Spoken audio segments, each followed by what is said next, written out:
Hey everyone, you are back with 4 Midwest Mayhem, and today I'm going to go through and show you how I do some preservation on my animals until I can get to either skinning or getting to fleshing all of them. Deep freeze. It's going to be a huge lifesaver, or stand-up freezer. You can get them on Facebook Marketplace for about nothing. This old, beat up, scratched up, still functional, very cold freezer, I think I got for like 25 bucks, 30 bucks. So it's definitely been a huge investment as far as being able to preserve the animals or hides along the way for such a low cost. So if you're new to trapping, having one of these around, especially as you start getting more traps, having more traps on the line and bringing home more fur, you may not always be able to get to all of that in that particular day. So it's nice to have a stand-up freezer on standby, and I'll crack this open and kind of show you what I've got going on.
All right, so this might look a little chaotic at first glance, but so we got all kinds of stuff going on in here. So I don't recommend doing this. First off, you don't want to put anything in here with its fur directly on the ice and surfaces, just like I did right here. Don't do that at all. That's gonna make your life a lot harder.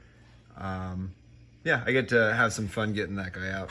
And also this guy, as far as longevity, how long you should leave these in the freezer, just don't leave them in there as long as I do. But you can get away with quite a while. This is a black squirrel in here. When I first got into trapping really heavily, I caught that guy and I wanted to mount it.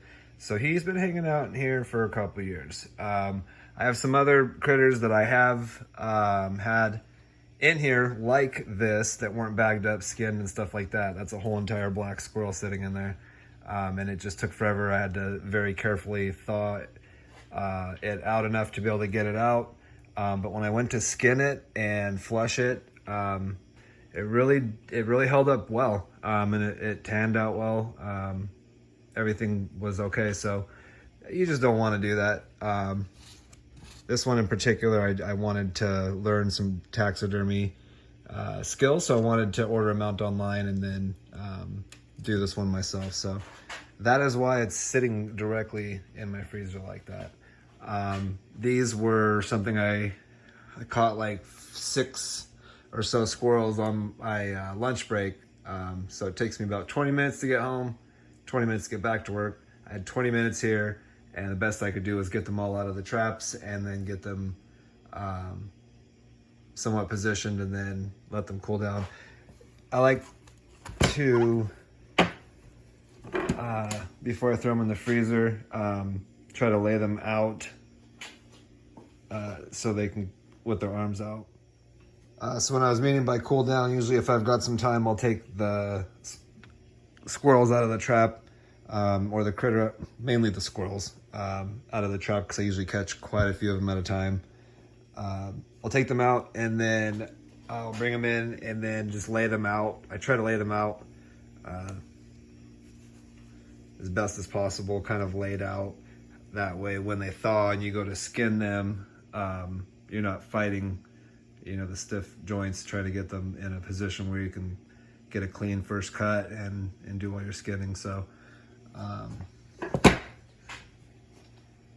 there's, well, kind of a better example, but try to get their legs out and usually line them up and then just let them sit. Rigor mortis kind of sets in, and then I'll put them in the freezer, and it just, once they thaw, makes it a lot easier. Again, you don't want to put these directly in your freezer. Put them on some, like, on a paper bag or something. These are all completely skinned out. It's a couple raccoons and a possum, looks like. But I roll them up from their tail all the way to their nose. And that way, when you go to thaw them out, you can hang them by their nose, and as they thaw out, the hide will unravel itself. You don't have to do it that way. I forget sometimes, but the majority of the time I will roll them from the tail all the way up to the nose. With the squirrel and with rabbits, they thaw out pretty quick, so you might not need to do anything like that. But anyhow, yeah, until I can get to flushing these, I will roll them all up. You can see the nose there. It's a possum. And then, yeah, like I said, you can put a zip tie through their eyes or something like that to let them hang and then thaw out and unravel. So again, so these are some raccoon hides. Those are raccoon hides, all skinned, rolled up. These are actual whole entire raccoons. There's 2 full raccoons here, and then raccoon there that I haven't gotten a chance to skin. So again, you can thaw these out when they're whole. They take definitely a couple days. You want to thaw them out nice and slowly and keep them in a cool place while they thaw.